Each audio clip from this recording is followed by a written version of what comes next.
Nous sommes ici au Château des Coublets, en plein cœur de la Seine-et-Marne, le département qui produit le plus de biométhane en France. Le biométhane et le GNV sont intimement liés. La filière est portée par ses acteurs.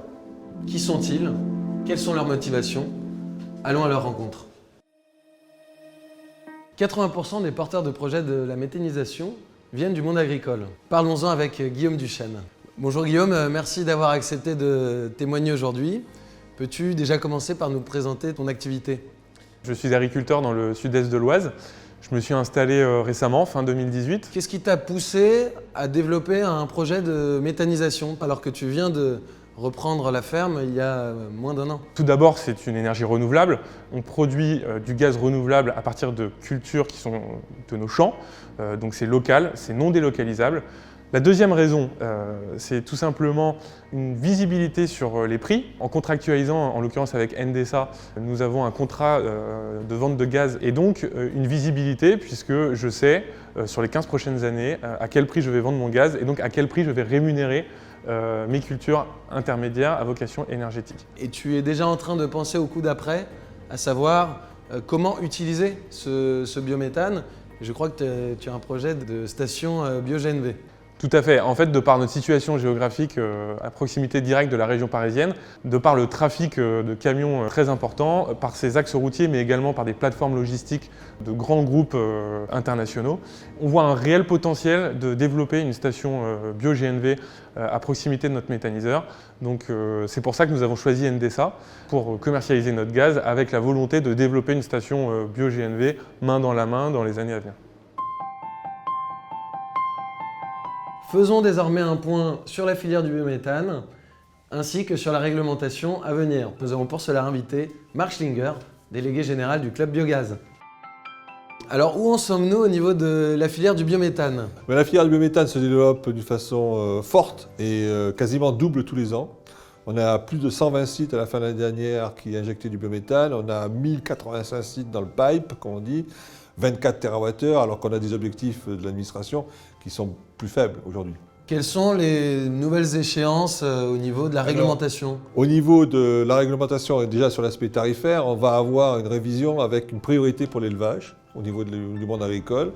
Peu de changements pour les décharges et pour les stations d'épuration. Les évolutions à la marge qu'on a aujourd'hui sont des évolutions, je dirais, qui vont considérer le statut du digestat, montrer que c'est un fertilisant, lui donner une valeur économique, permettre ainsi à notre filière de se développer. Comment allons-nous nous adapter à la réglementation européenne RED II dont on parle tant? Alors la réglementation européenne demande en fait que l'on garantisse une réduction des émissions de gaz à effet de serre de 80% ou 70% par rapport à un carburant classique ou à une utilisation d'un chauffage classique.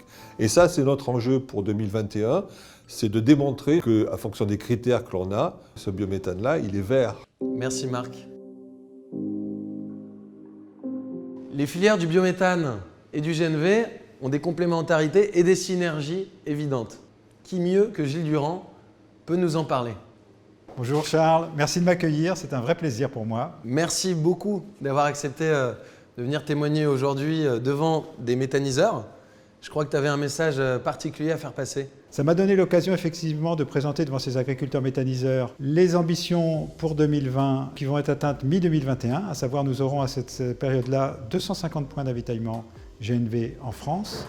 Et je leur ai présenté également notre ambition pour 2030 qui nécessite 40% de bio-GNV dans le GNV. D'ailleurs, j'ai été très surpris quand j'ai discuté avec eux. Tous réfléchissent à la valorisation carburant de leur biométhane. Et ça, c'est vraiment essentiel. Et donc, je me suis rendu compte qu'ils vont devenir des acteurs incontournables de la mobilité décarbonée dans les futures années. Est-ce que tu peux nous parler de cette méthodologie en analyse de cycle de vie? Il y a eu une récente étude de l'IFP-EN, IFP Énergie Nouvelle, qui est parue.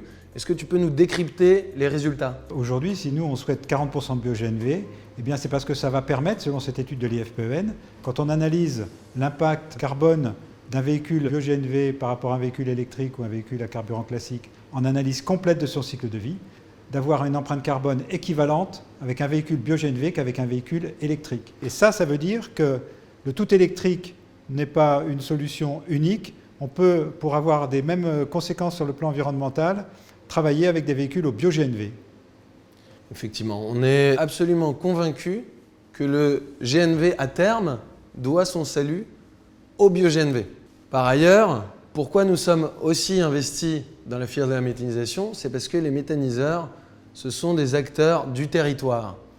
En nouant des partenariats avec ce type d'acteurs, nous sommes convaincus que les projets sortiront beaucoup plus facilement et beaucoup plus rapidement.